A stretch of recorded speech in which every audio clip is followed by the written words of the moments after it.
नाथ संप्रदाय के शिववतारी गुरु गोरखनाथ की पावन भूमि गोरखपुर।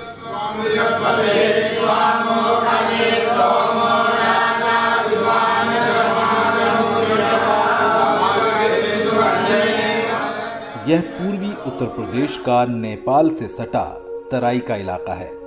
विभिन्न नदियों और सुंदर घने वनों से घिरा हुआ ये भूभाग आने वाले समय में इको टूरिज्म की दृष्टि से प्रदेश के नक्शे पर चमकने को तैयार है।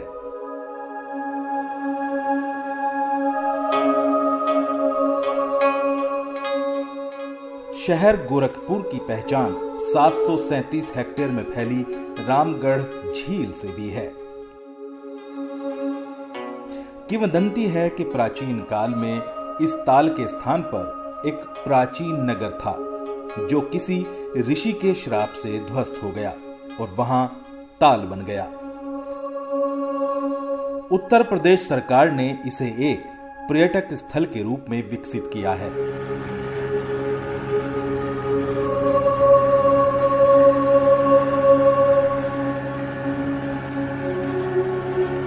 नौका विहार और लाइट एंड साउंड का कार्यक्रम यहां के प्रमुख आकर्षण हैं। रामगढ़ झील उत्तर प्रदेश का पहला अधिसूचित वेटलैंड है जिसे रामसर साइट्स की सूची में शामिल किए जाने का प्रस्ताव है। उत्तर प्रदेश सरकार के द्वारा पर्यटकों को आकर्षित करने और इको टूरिज्म को बढ़ावा देने के लिए 75 करोड़ की लागत से एक इंटरनेशनल वाटर स्पोर्ट्स कॉम्प्लेक्स भी निर्मित किया जा रहा है। हर शाम बड़ी संख्या में लोग यहां प्रकृति का आनंद लेने के लिए आते हैं। रात को तो इसकी छटा देखने लायक होती है।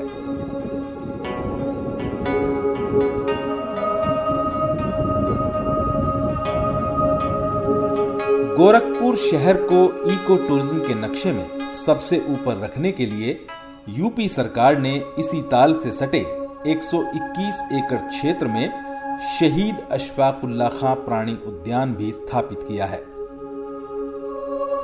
इस प्राणी उद्यान का लक्ष्य वन्य जीवन के संरक्षण एवं संवर्धन के साथ लोगों का मनोरंजन करते हुए उन्हें वन्य जीवन के प्रति संवेदनशील भी बनाना है। इस चिड़ियाघर का निर्माण कार्य फिलहाल अपने अंतिम चरण में है।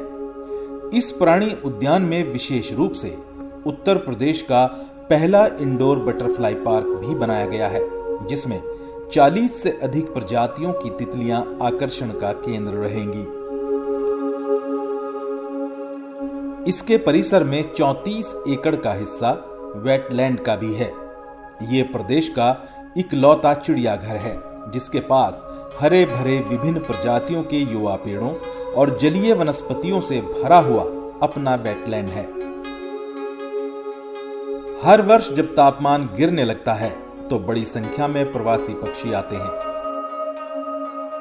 शहर के पूर्वी छोर पर गोरखपुर कुशीनगर राजमार्ग पर स्थित यह वनाच्छादित भूभाग कुसमही जंगल कहलाता है। इसका कुल क्षेत्र 2000 हेक्टेयर है और इसमें विभिन्न प्रजाति की वनस्पतियां और सागौन के पेड़ हैं। इसी जंगल के 50 हेक्टेयर के भाग में यूपी सरकार ने सिटी फॉरेस्ट योजना की घोषणा की है। इस आधुनिक परियोजना में इको फ्रेंडली सुरम्य वातावरण उपलब्ध कराया जाएगा जिसमें नॉलेज पार्क, एडवेंचर गेम्स की व्यवस्था के साथ ही साइकिलिंग ट्रैक का निर्माण भी किया जाएगा।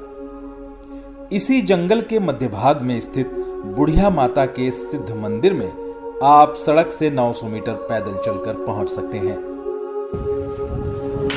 माना जाता है कि माता के दरबार में सबकी मन्नतें पूरी हो जाती हैं। नवरात्रि में नेपाल और बिहार से बड़ी संख्या में श्रद्धालु यहां दर्शन करने आते हैं और विभिन्न धार्मिक अनुष्ठान करते हैं।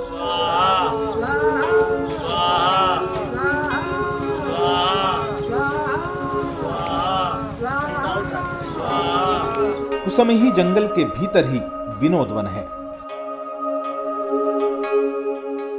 इसे मिनी जू भी कहा जाता है जिसमें तरह तरह के पक्षी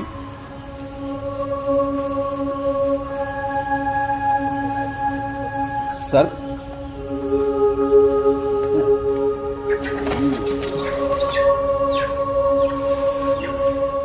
और हिरणों की कई प्रजातियां हैं।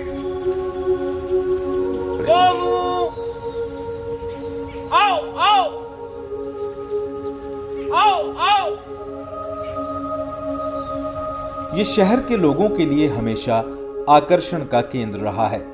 इस परिसर से सटे वन विभाग का एक गेस्ट हाउस भी है, जिसका बहुत बेहतर रखरखाव किया जाता है।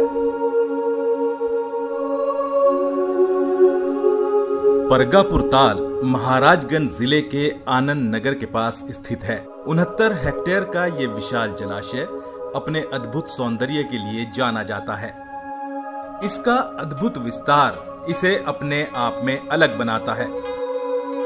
परगापुर ताल को उत्तर प्रदेश सरकार कछुओं और मगरमच्छों के प्रजनन एवं संरक्षण केंद्र के रूप में विकसित करने और इसका सुंदरीकरण करने जा रही है।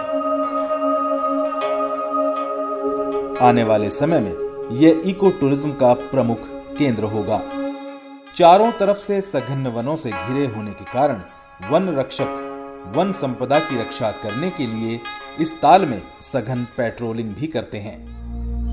यह गोरखपुर शहर से लगभग 51 किलोमीटर की दूरी पर स्थित है।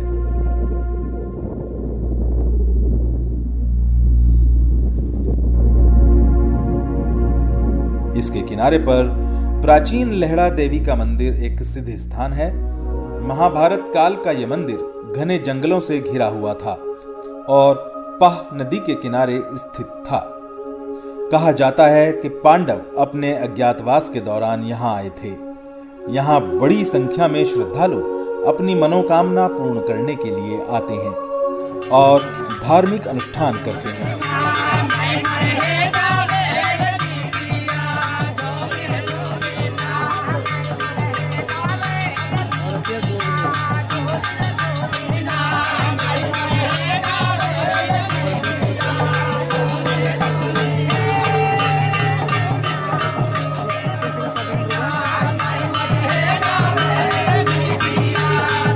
इसका प्राचीन नाम अद्रौना देवी मंदिर था। चीनी यात्री हुएनसांग ने भी अपनी पुस्तक में इस स्थान का उल्लेख किया है। आने वाले समय में गोरखपुर को